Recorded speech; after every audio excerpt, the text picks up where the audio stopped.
एक तवाइफ की बेटी को क्या कीमत चुकानी पड़ी हिंदी फिल्म जगत के सबसे बड़े घराने में शादी करने की।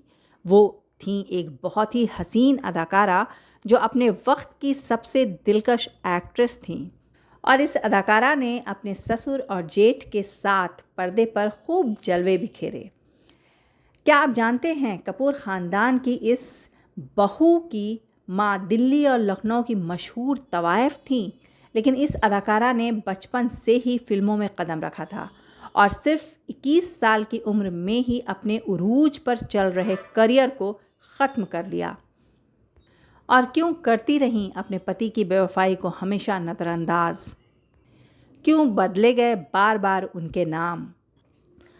और अपने ख़ानदान की रीत तोड़कर 25 साल बाद फिर से लौटी उस जगह जहाँ से अपने कामयाबी की बुलंदियाँ देखी थी उन्होंने कभी। तो चलिए बताते हैं उस अदाकारा का नाम है नीतू कपूर।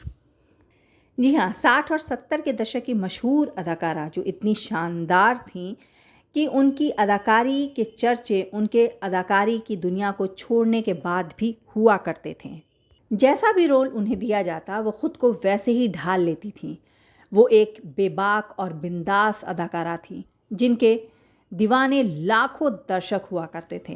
नीतू सिंह उर्फ हरमीत कौर की माँ फिल्मों की बहुत शौकीन थी, इसलिए वो दिल्ली चली आई। लेकिन ये सब इतना आसान और सीधा नहीं था जितना ये दिखता है। दरअसल नीतू सिंह की पूरी कहानी जानने के लिए घड़ी के कांटे को 100 साल पीछे लेकर जाना होगा। तो आइए चलते हैं। जब एक छोटी सी बच्ची को उसके चाचा एक गांव से दिल्ली ले गए और कोठे पर बेच दिया। इस बच्ची का नाम हरजीत कौर था, जो किसी तरह मौका पाकर 18 सालों के बाद उस कोठे से भाग निकली। लेकिन वो जिस गाड़ी में जाकर बैठी वो गाड़ी थी लखनऊ के नवाब अमीर मुल्ला शेख की, और जिन्होंने हरजीत कौर से शादी की और अपने कई बंगलों में से एक बंगला उन्हें दे दिया रहने के लिए। चंद सालों के बाद जब नवाब की मौत हुई तो नवाब के घर वाले और पहली बीवी ने हरजीत कौर को घर से निकाल दिया और किस्मत ने फिर उन्हें वहीं ले जाकर खड़ा कर दिया, यानी कोठे पर। उसी कोठे पर आने जाने वालों में फतेह सिंह से हरजीत की शादी हुई, लेकिन कोठे से जाने की इजाज़त नहीं मिली। इन दोनों को एक बेटी हुई जिनका नाम इन्होंने राजी सिंह रखा, और बदकिस्मती से राजी सिंह को भी 14 साल के बाद से कोठे की ही ज़िंदगी नसीब हुई। लेकिन हिम्मत कर वो कोठे से भाग गई और दिल्ली जा पहुंची, जहां उसे मिले दर्शन सिंह। दोनों ने शादी कर ली और दोनों के घर एक बार फिर प्यारी सी बेटी पैदा हुई जिसका नाम रखा गया हरमीत कौर। बच्ची के होने के 5 साल बाद ये लोग मुंबई जा बसे, जहां राजी सिंह ने फिल्मों में काम करने के लिए कोशिश करनी शुरू कर दी, लेकिन उनका सिलेक्शन नहीं हो सका। इसी बीच उन्हें पता चला बच्चों का ऑडिशन चल रहा है, तो राजी सिंह अपनी बेटी हरमीत कौर को लेकर पहुंची, जहां टी प्रकाश रॉय के डायरेक्शन में बन रही फिल्म सूरज में हरमीत को बतौर बाल कलाकार के लिए चुन लिया गया। फिल्म खूब चली और हरमीत को बेबी सोनिया के नाम से फिल्मों में पहचान मिली।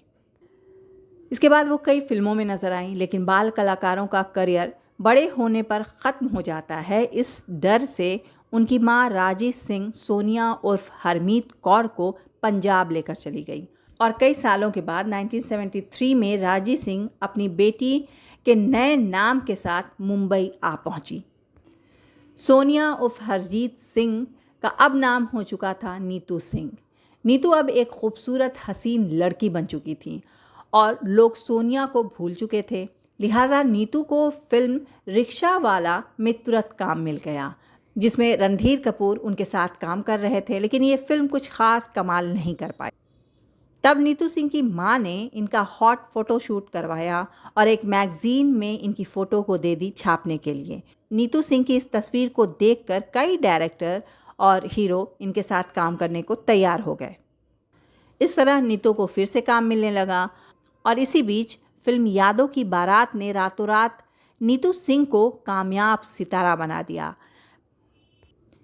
इसके बाद तो कई फिल्मों में नीतू सिंह दिखीं, खेल खेल में, दीवार, रफू चक्कर और भी कई फिल्में।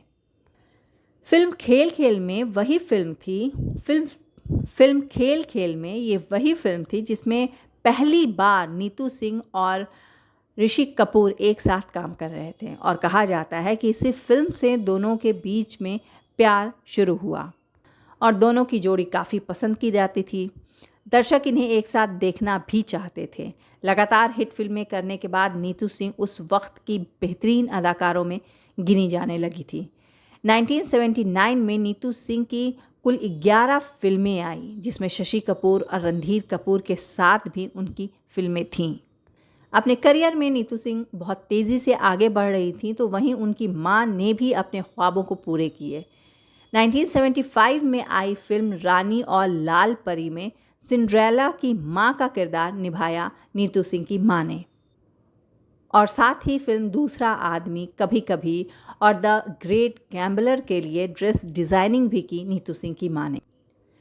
सब ठीक चल रहा था, लेकिन इसी बीच नीतू सिंह ने अपनी मां को बताया कि वो ऋषि कपूर से प्यार करती हैं, तो उनकी मां काफ़ी नाराज़ हो गई थी। जिस तरह की ज़िंदगी वो जी चुकी थी वो अपनी बेटी के लिए बिल्कुल भी नहीं चाहती थी।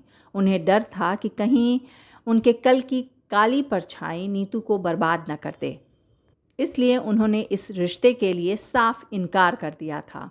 लेकिन फिर नीतू कपूर और ऋषि कपूर के बहुत समझाने पर वो तैयार हो गई और इस तरह 1980 में दोनों की शादी हो गई। शादी के बाद कपूर ख़ानदान की बहू नीतू सिंह ने अदाकारी से किनारा कर लिया, क्योंकि कपूर ख़ानदान की कोई भी बहू फिल्मों में काम नहीं करती थी। हालांकि नीतू ने ये फ़ैसला अपनी मर्ज़ी से लिया था। कहा जाता है नीतू ने जितनी शिद्दत से रिश्ता निभाया था, ऋषि कपूर उतने ही लापरवाह थे नीतू से। ऋषि कपूर की फ्लर्ट करने की कई खबरें रहीं, कई हीरोइनों के साथ उनका नाम जुड़ा, लेकिन नीतू कपूर ने हमेशा नज़रअंदाज कर दिया। ऋषि कपूर की बीमारी के दौरान नीतू हमेशा साथ रहीं और 2020 में ऋषि कपूर दुनिया को छोड़ गए। इस बीच नीतू कपूर फिल्मों में गेस्ट अपीयरेंस करती भी नजर आई हैं, जैसे लव आजकल, संजू, बेशर्म, दो दूनी चार, जब तक है जां, और भी कई फिल्में अलग अलग भी आईं। इसके अलावा टीवी पर कुछ रियलिटी शो में भी देखी जाती हैं नीतू कपूर अक्सर। अब नीतू कपूर राहा की दादी बन चुकी हैं और अपने बच्चों के साथ एक खुशहाल ज़िंदगी गुजार रही हैं। तो क्या कहना है आपका नीतू कपूर के लिए, ज़रूर बताइएगा। मैं नीलम अफरोज़ यहीं पे मिलूँगी बस थोड़े इंतज़ार के बाद कुछ नए लेकिन पुराने क़िस्से के साथ।